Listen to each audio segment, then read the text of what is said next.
namajua, Yesu namajua, nitakwenda naye. Yesu namajua, La Bible quotidien, le verset du jour. Proverbe chapitre 18, le verset 19, version de Bible en français courant, je cite.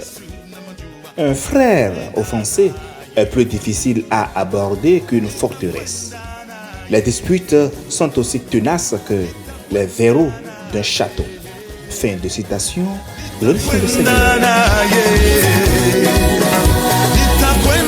Le verset du jour nous enseigne la fragilité des relations humaines et met en lumière la nécessité de la prudence dans nos paroles et nos actions. Bien-aimés, dans le verset, l'image qui est peinte ici est puissante. Comparer un frère offensé à une ville forte suggère la résistance et la fermeture. La référence aux disputes comme des verrous d'une citadelle souligne la nature contraignante des conflits. Gagner un frère après une offense est présenté comme un défi similaire à conquérir une forteresse. Oh, c'est puissant ça. Le verset est donc un avertissement contre la négligence dans nos relations. Les disputes, si non traitées, peuvent devenir des obstacles formidables, épouvantables. L'exhortation que nous devons tirer de ce verset bien-aimé est claire. Soyons attentifs à nos paroles et à nos actions au sein de nos relations, fût-elles familiales. Cherchons la réconciliation plutôt que de laisser les disputes devenir des barrières infranchissables. Comprenons que restaurer une relation peut être difficile, mais c'est un effort qui porte des fruits dans l'amour et la compréhension. Chers amis, dans ce verset, lorsqu'on parle d'une forteresse, il s'agit d'une ville fortifiée ou gardée. On ne peut pas simplement se présenter à la porte d'une ville fortifiée et dire « Rendez-vous ». Non, pas possible. Conquérir une telle ville demande une planification stratégique. Il faut bien réfléchir et avoir un plan bien précis. Cela signifie également qu'il faudra déployer des efforts considérables. Et plus que probablement, vous serez dans une position vulnérable. En fait, chers amis, on ne conquiert pas une ville forte sans prendre de risques. Les mêmes éléments entrent en jeu lorsqu'un frère est offensé, lorsque vous avez offensé un frère.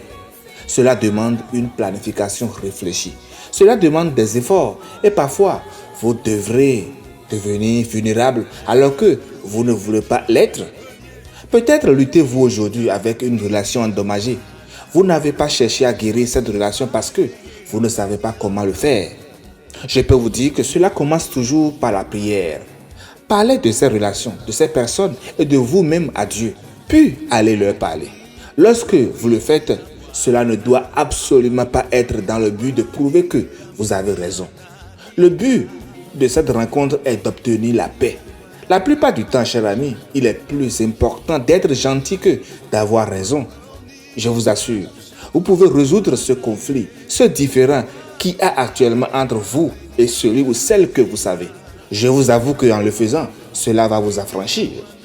Cependant, chers amis, si vous essayez de résoudre un problème dans le seul but de faire comprendre votre point de vue et pour prouver que vous avez raison, vous remporterez peut-être l'argument, mais vous ne ferez jamais la paix. Ainsi, bien-aimés, lorsque vous vous efforcez de gagner un frère offensé, écoutez-le attentivement et efforcez-vous de comprendre son point de vue. Cherchez à entendre et pas seulement à être entendu. Ça, c'est la règle d'or. Bien que cela puisse être difficile, vous pouvez gagner la paix et voir une relation brisée se rétablir. Et c'est d'ailleurs ce que Dieu veut pour toi et te le recommande fortement aujourd'hui de faire. Chers frères et sœurs, recherche la paix en toutes choses. Bonne méditation et paix de Christ sur tous. Alléluia. C'est toi qui m'as vu le premier. Tu m'as aimé le premier. Tu m'as vu le premier. Tu m'as vu le premier. Tu m'as aimé le premier.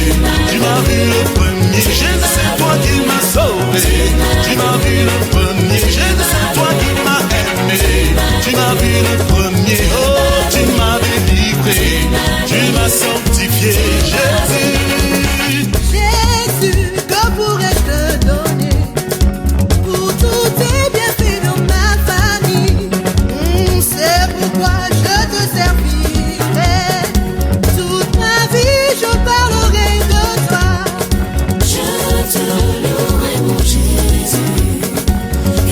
Toi qui